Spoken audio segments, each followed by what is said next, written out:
In this video, we are going to focus on alkanols. Now, what do you think alkanols are? So, whenever we look at alkanols, we are looking at the organic compounds that are considered to be alcohols. Now, these organic compounds, they consist of what we call a functional group. Now, let's look at some of the characteristics of the alkanols. So the first characteristic is they consist of a functional group. Now the functional group for alkanols, we have the hydroxide, which is denoted by OH. Then the second one, we need to know that their names ends in ANOL. So we have the suffix like that. Then from there we also have to look at that they only consist of single bonds only. So under alkanols, there is nothing like a double bond. We only have a single bond between carbon atoms. Then the same alkanols, they obey to the general formula. We have CN 2N plus 1 OH, where N represents the number of carbons from the given molecule. Then the other thing that we need to know here is these alkanols, they are not hydrocarbons. So why do we say they are not hydrocarbons? Because instead of having hydrogen and carbon, there is the presence of oxygen atom in its molecule or structure. So these are some of the characteristics that you need to have in mind whenever you are dealing with the alkanols. Now, let's look at the first question. So the first question that we'll look at how to write the molecular formula. Then also how to write the structural formula of the given compound. So we'll begin with our first one. Let's look at how can we write molecular formula for methanol. Then we'll look at some more examples. So first we need to look at the number of carbons that methanol has. So from the word methanol, meth is the prefix which indicates that there is only one carbon. Then the AN shows that we are going to have single bonds. Then OL shows the functional group that we are going to have the OH. So the first step that we need to do, as long as we want to write the molecular formula, first we are going to write the general formula, CN 2N plus 1 OH. Then N, we can see that it's one carbon, so we substitute where there is N with 1. So if we do math, C times 1, we have C. 2 times 1 is 2 plus 1, we have 3 OH. So this is the molecular formula for methanol. Now let's look at how can we draw the structural formula for this compound. So we first need to begin with carbon. So we write our carbon here. Then carbon must have 4 bonds, so we indicate our 4 bonds. Then we can see that we have 3 hydrogen atoms, so we indicate our 3 hydrogen atoms here. Then this hydroxide will be indicated here. So if we want, we can write it like this, or if we want, we can display our structure like this, where we have like this. So this is the molecular formula. Then we have the structural formula for methanol. Now let's look at the other compound. This time let's look at we want to write the molecular formula for ethanol and also its structural formula. So the first step that we need to look at is we have the prefix eth. So meth has 1 carbon, Then we have the second one, earth, where we have 2 carbons. So if we use the formula, this time the value of N will be equal to 2. So if we substitute N with 2, we can see that if we multiply C times 2, we have C2 here. Then 2 times 2, we have 4 plus 1 OH. Then our final answer for molecular formula is C2H5OH. So this is the molecular formula for ethane.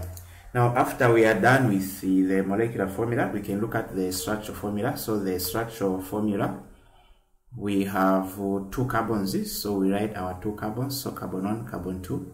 Then you need to remember that under the characteristics, we said we only indicate single bonds between carbons atoms in an alcohol. So we can see that we have these 5 hydrogen atoms, so 1, 2, 3, 4, 5. Then we have our hydroxide. So that is the structure for ethane. Now let's try another one. This time, let's say we want to find the molecular formula and structural formula for propanol. So from the word propanol, we can see that we have prop. So prop is the prefix which indicates that we are going to have the value of N equal to 3. Then since we have the picture, you can feel free and pause the video and give it a try. Then from there you can unpause and compare your answer with my answer. Now let's continue. So we write our general formula Cn 2n plus 1 OH. This time the value of N is 3. Then if we multiply C times 3 is C3. Then 2 times 3 we get 6 plus 1 hydroxide. Then our final answer is C3H7OH. Then we can write the structural formula. So we have 3 carbons, 1, 2, 3. Remember, you need to put single bonds only. Now, after we are done indicating the bonds, we need to start with the 7 hydrogen atoms. So 2, 3, 4, 5, 6, 7. Then this remaining bond will have the hydroxide. Now, the hydroxide, as long as you are not given the position of the hydroxide, you can put it at any position. So this is how you write the molecular formula and the structural formula given the name of a particular molecule. Now let's move on from writing molecular and structural formula. This time let's look at how do we name a compound from the alkanols. So we'll say we have this compound A with the structure.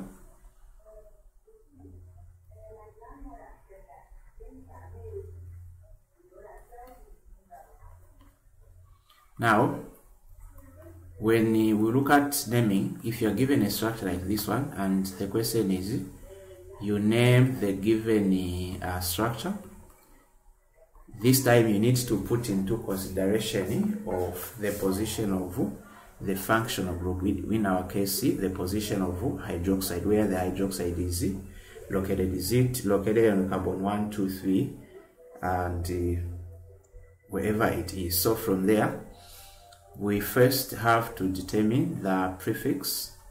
So the prefix is just the number of carbons.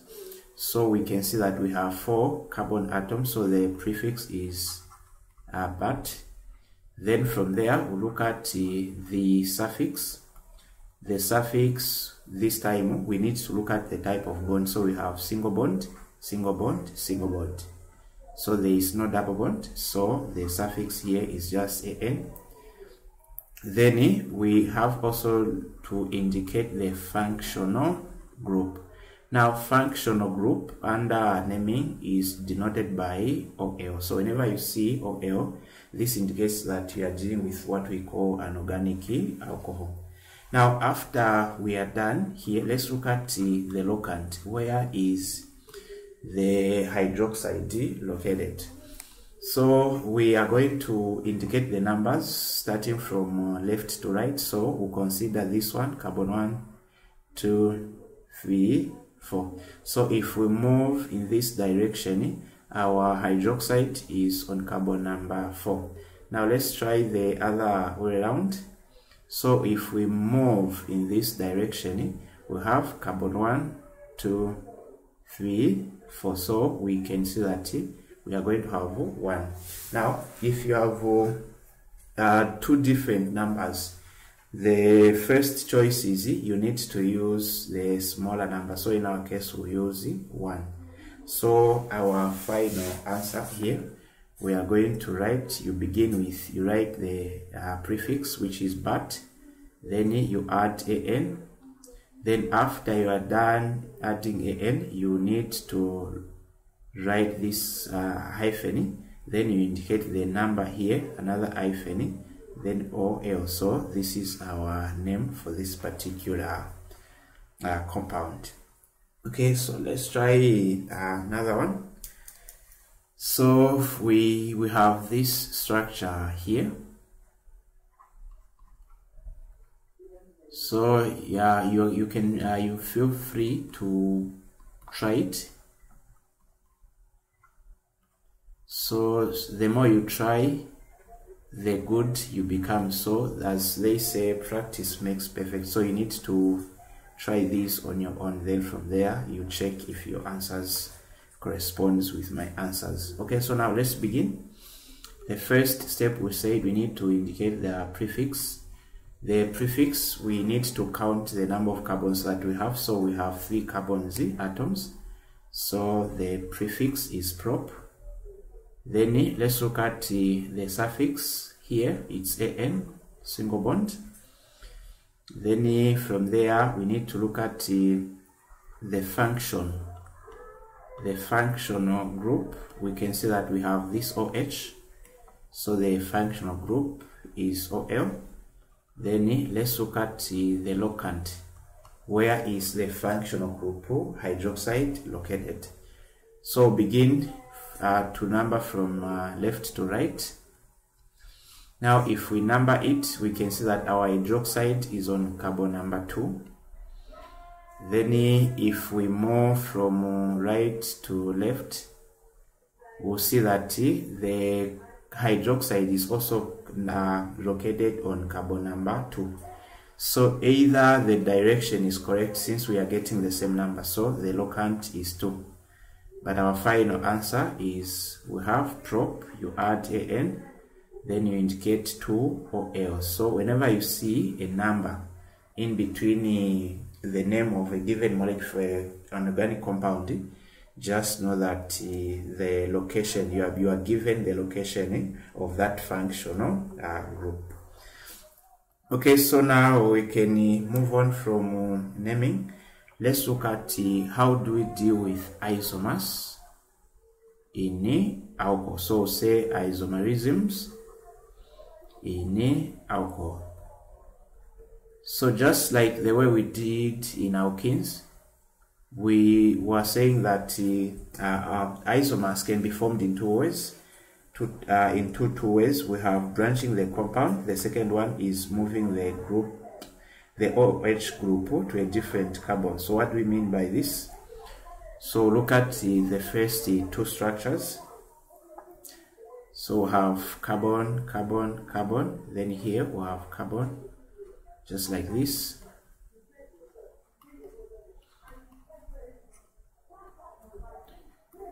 So from this structure and the other structure that we are going to draw, you need first to look at the point of those 2 structures qualifying to be isomers.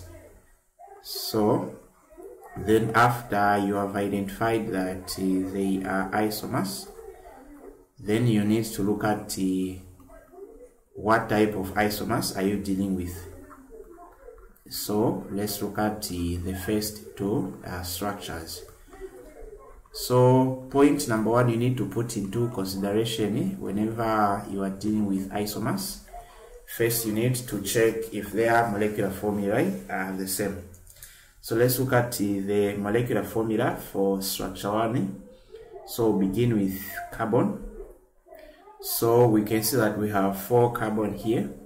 Then from there, you need to number the atoms of hydrogen.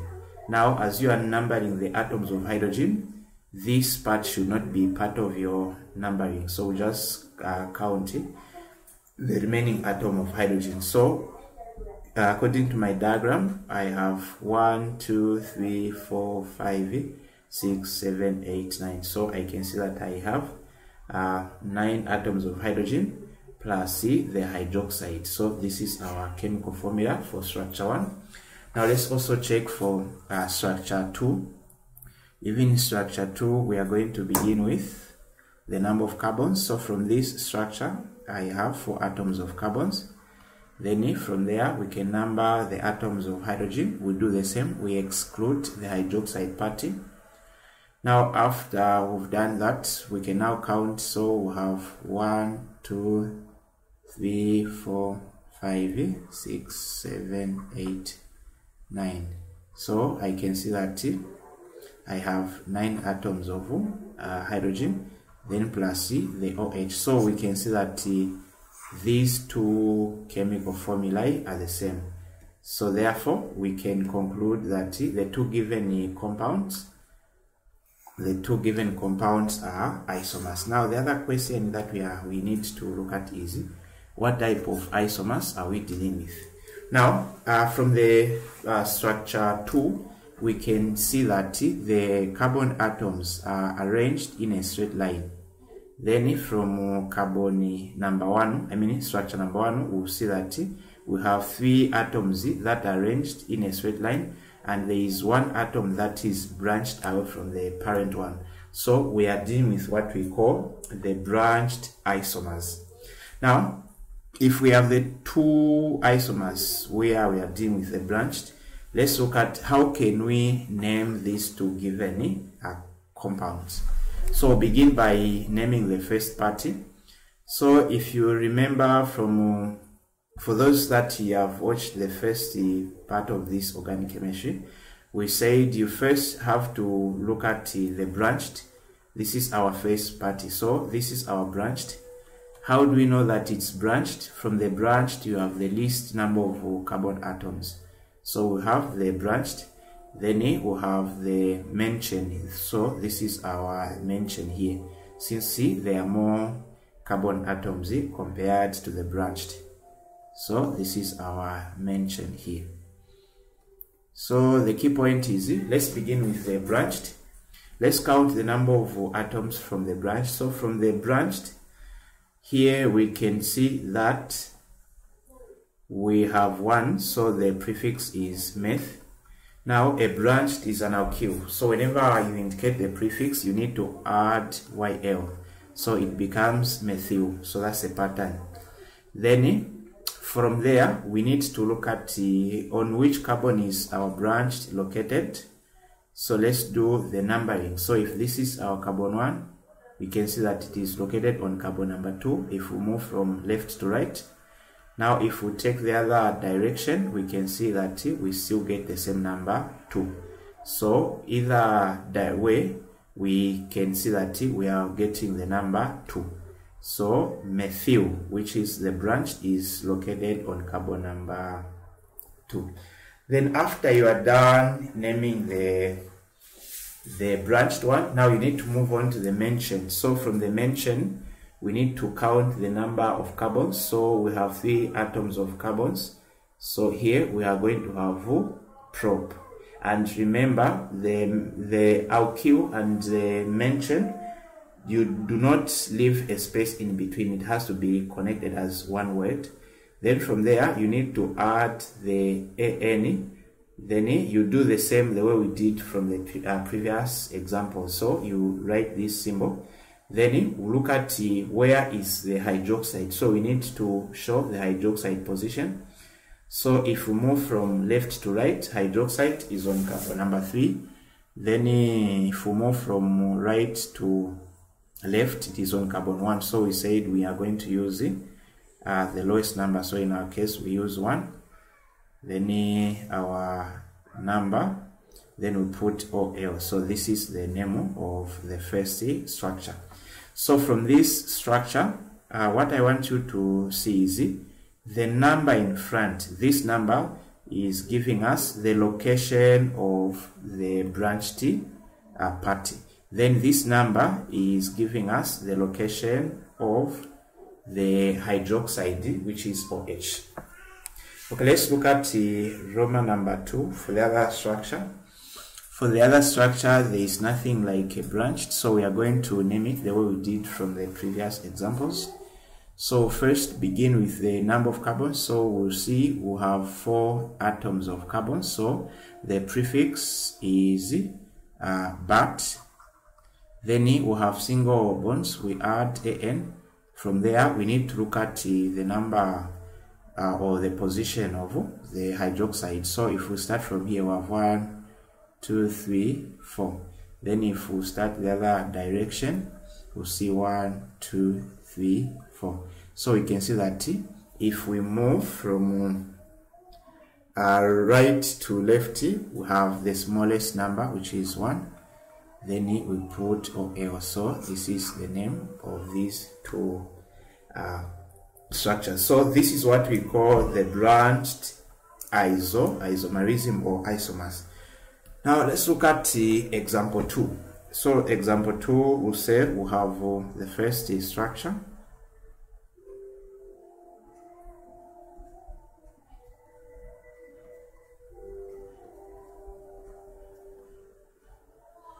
So we have our hydroxide here.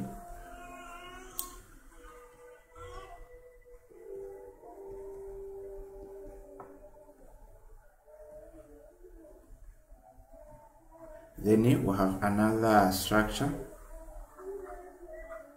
but this time we have our hydroxide here.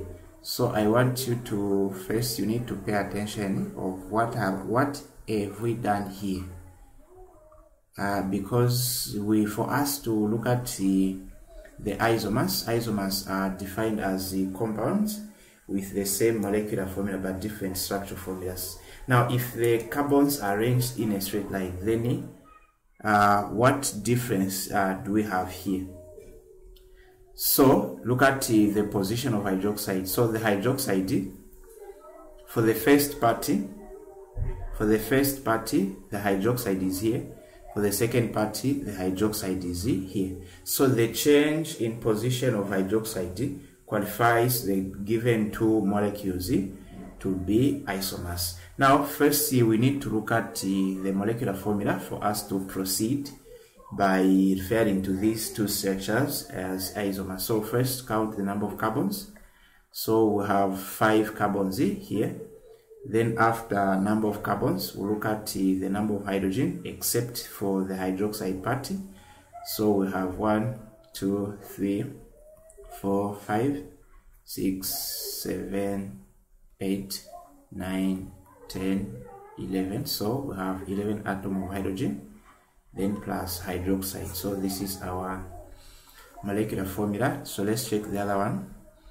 So we also have 5 carbon atoms. Then we have 1, 2, 3, 4, 5, 6, 7, 8, 9, 10, 11.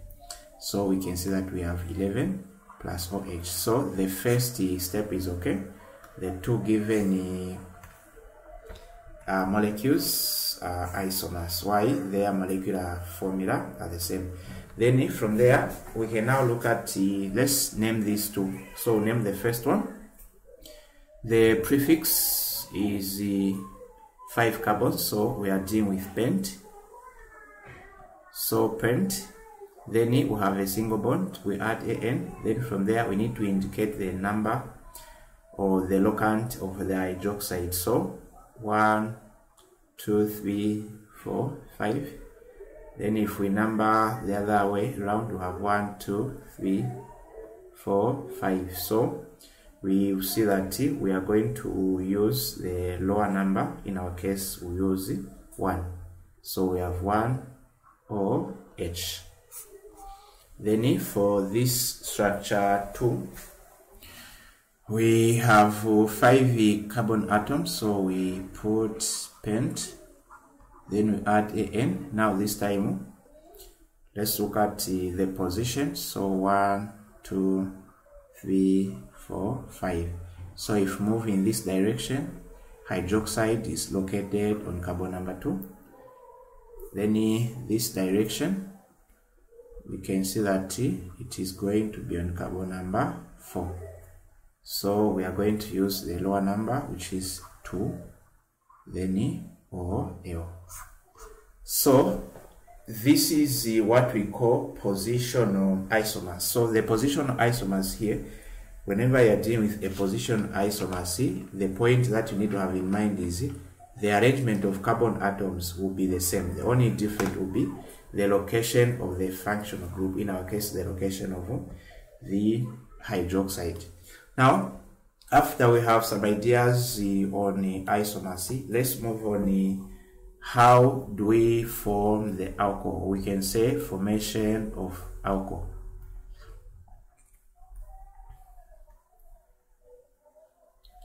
Now, some of the processes of formation of alcohol. The first one, we have what we call hydration of alkenes. Under hydration of alkenes, it is just the addition of water to an alkene in order to form an alcohol. Then there are sometimes you may have a question of you indicate the conditions. So the conditions for this process to be successful, we need pressure. Then another condition, we need a catalyst. And in most cases, the catalyst is phosphoric acid. Then apart from the catalyst, we also need temperature. Temperature, according to my textbook, temperature about 300 degrees Celsius. Now, let's look at what is this process of hydration of alkenes. So maybe for a clear picture, let's say we have an alkene, and we know that alkenes are hydrocarbons that consist of at least a double bond between carbon atoms. So if we have an alkene, then we add water, an alkanol will be formed. So that's the picture. So this process of forming an alcohol by adding alkene with water is what we call hydration. Maybe let's say we have an example. We have ethene, then react with water. We are going to have the alcohol is ethanol. So that's a pattern. So if we have this chemical formula for ethene is C2H4 plus water, we know it's H2O.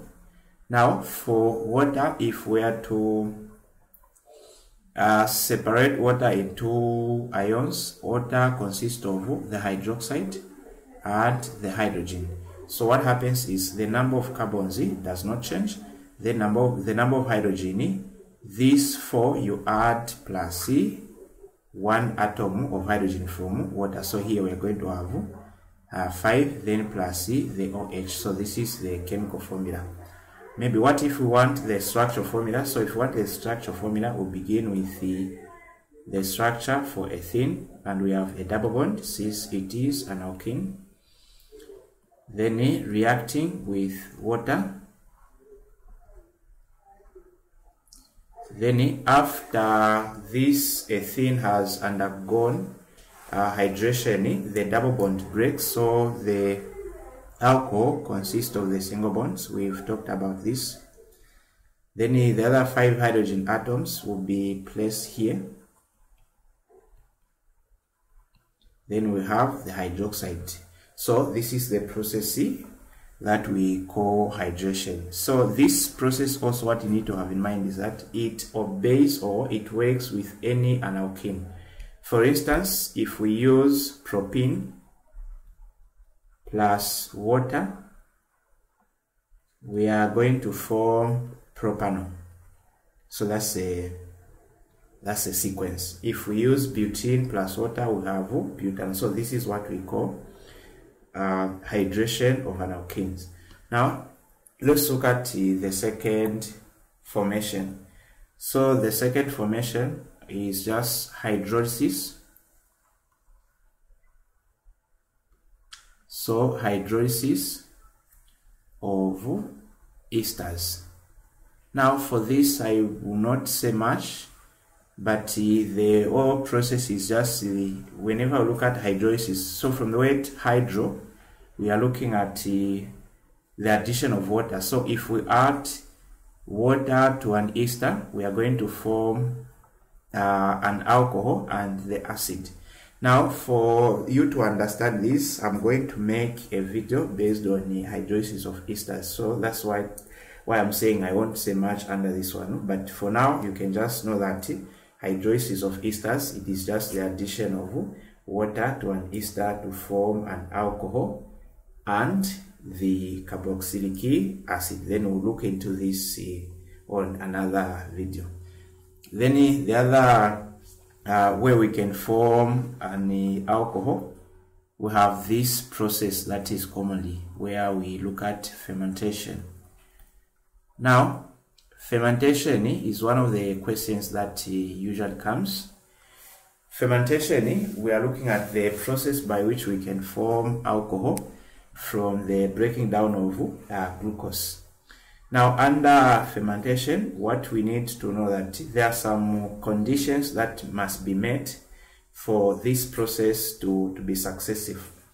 The picture that we can have is, let's say we have maybe something like a beaker or a drum where you have there is water. Then from this water you need to first apply heat. So you need to heat this water to a certain temperature, and the reasons why are we heating. So the reason why we are heating, we want to break it. So we want to break it into the product that we want. And the product that we want is, we want to form the ethanol and the carbon dioxide. Okay. Now, after we've heated water, you need to add starch. So you need to add starch. Then apart from starch, also you find that we need to add the yeast. Then also we need to make sure that we have, after we've added some of the requirements, you need to make sure that this solution that we have formed, it has to be covered. So there should be maybe a plastic that you should put on top, or anything that you should put on top. And there are reasons why we should cover this. Okay, so now we'll come back to this reasoning. Let's look at what you can, there are stuffs that we can know about fermentation.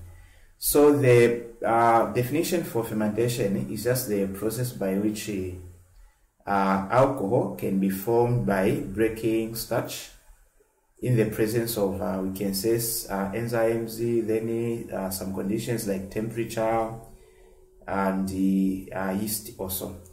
Then the first thing that you need to know here is, if you have been given a question like what type of alcohol can be formed by fermentation. So fermentation can only produce the alcohol ethanol. Or the point is, whenever we look at fermentation, we are looking at the formation of ethanol from glucose.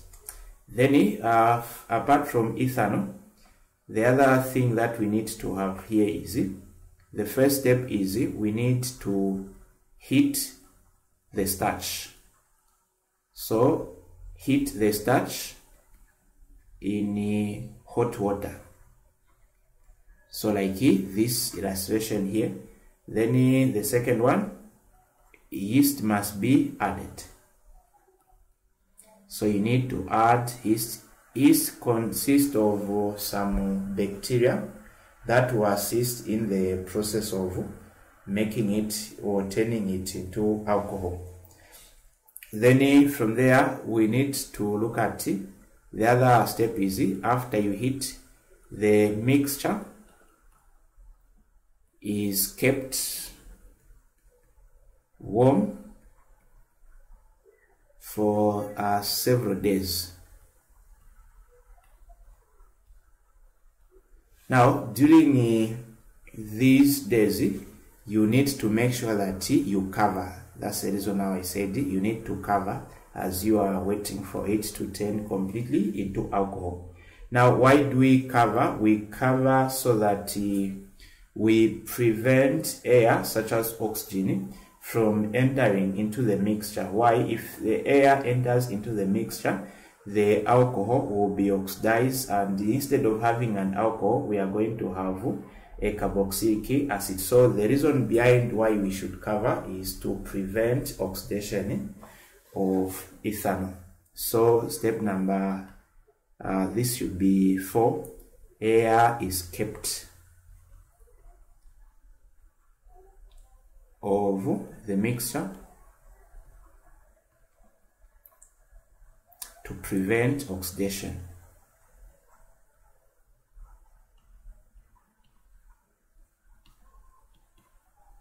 Okay, so these are some of what we know. Then the conditions here, we need temperature, and in most cases the temperature should be around 37 degrees Celsius. So just like the temperature of a normal human being. Then the other condition, we need to have yeast. Then from there, the yeast, or sometimes we need to have the enzyme we call zymes. Now, away from there, let's look at this fermentation process by using the equation. So how can we explain what we have looked at by using equation? So we'll begin with the word equation. We'll have glucose, then we add yeast plus the enzyme zymes. Then the product is, we said whenever glucose undergoes fermentation, we are going to get ethanol. Then plus carbon dioxide. Carbon dioxide is the only gas produced during the process of fermentation. Then we can also write it in chemical symbols. So the chemical formula for glucose is, we have C6H12O6. Then we have our yeast here, zymes. It's a catalyst or enzyme. Then we are going to have chemical formula for ethanol. It's C2H5OH. Then plus carbon dioxide. So let's check where we can add some numbers so that we balance it. So we can see that here under the reactant there are 6 atoms of carbon, but here we only have 3. So what are we going to do? So let's put 2 here and 2 here. From this we can see that we have 2 times 2, 4 atoms, plus these 2, we have 6 atoms. Then let's check for hydrogen. Hydrogen, 2 times 2, it's 10, plus 2, 12. So we have 12 like this one here. Then oxygen, we have these 2 plus 2 times 2 is 4 plus 2, which is also 6. So this is a balanced chemical equation for the process of fermentation. So if the question comes like write an equation that represents the fermentation of glucose, this is the equation that you need to have in mind. Now, away from some process of formation of organic alcohols, let's look at the last part of this video. We'll look at the chemical properties. Now, under chemical properties, we are looking at how these alcohols behaves chemically in terms of chemical reactions.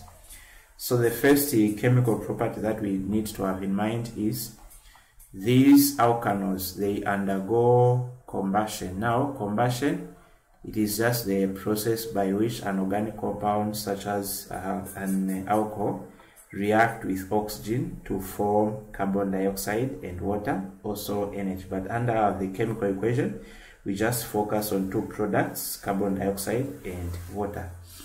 So let's say if we have ethanol as our example, if we react ethanol plus oxygen, the products will be carbon dioxide and water. So chemical properties are very important because they are going to help you on how to write a given chemical equation, plus also what are the products that should be produced in a given chemical reaction. The chemical formula for ethanol is C2H5OH, plus oxygen is diatomic, then carbon dioxide is CO2 plus H2O. Then from there, let's now balance our equation. So for us to balance our equation, we need 2 in front of carbon dioxide, that we have 2 carbon atoms and also 2 carbon atoms. Now let's check for hydrogen. So hydrogen, we can see that we have 5 plus 1, 6. So we need 3 in front of water, so that if we multiply 3 times 2, we have 6. Now, so if we have this, we have 3 times the 1, that is, so 3 atoms of oxygen in water, and 2 times 2, that is 6, 4 plus 3, that is 7. So on the product side, we have 7 atoms of oxygen. So we need to, what number can we multiply with 2 to give us 6? So we know that if we multiply 3 times 2 will give us 6, plus this one here, we have 7 atoms of oxygen. So this is a combustion reaction. Then number 2, they undergo the process of dehydration. Now, dehydration is the reverse of hydration.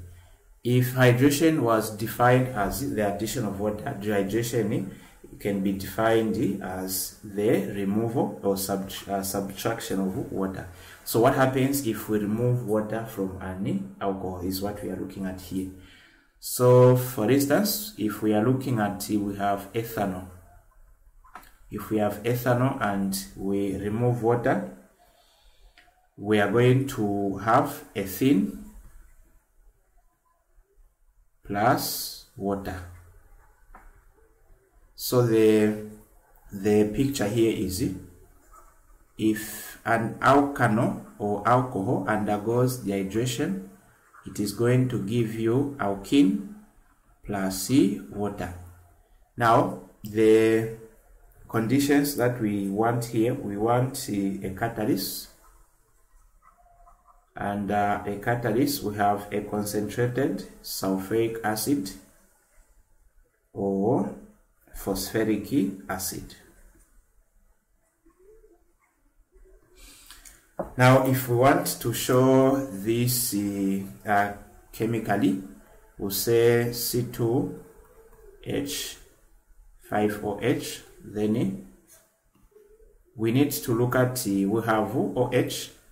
So for us to have water, this OH, we are going to remove 1 hydrogen atom from the 5 atom of hydrogen. So hydroxide plus that hydrogen will give us water. Then if we remove 1, we are going to have C2H4. So this is there's the chemical formula. Now in terms of the structure,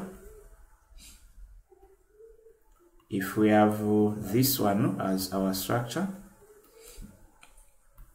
and we allow this to undergo dehydration, we say this hydroxide and this hydroxide and this hydrogen must combine to give us water. So now this bond and this bond will form, and if they form, they are going to now have a double bond here. So if we have double bond, then the other two hydrogen atoms will be here, and the other two hydrogen atoms will also be here. So this is what we call dehydration. Now let's look at another property. They undergo what we call oxidation. Now what is oxidation? So oxidation is like a process by which we have an alcohol react with oxygen to form an acid. So for instance, if we have ethanol, it's not like ethanol is only an alkanol that can undergo. You can also use propanol, pentanol, that's okay.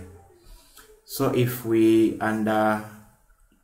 this structure here undergoes oxidation where there is the excess oxygen, we are going to have what we call the acid will be produced. So if this is our ethanol, then after oxidation you get ethanoic acid. So that's a picture.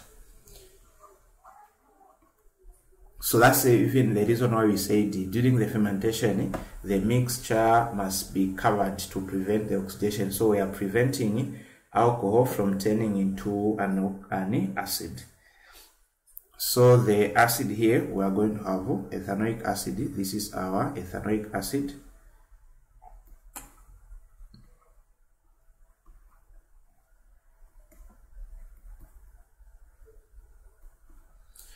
Okay, so now let's look at the last chemical property.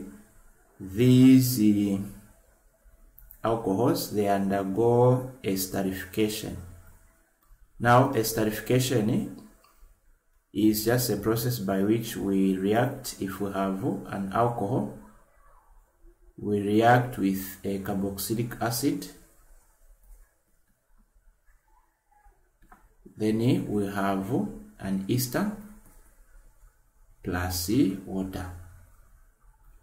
Now for now we just look at it as just a chemical property, like where alcohols react with carboxylic acid to form ester and water.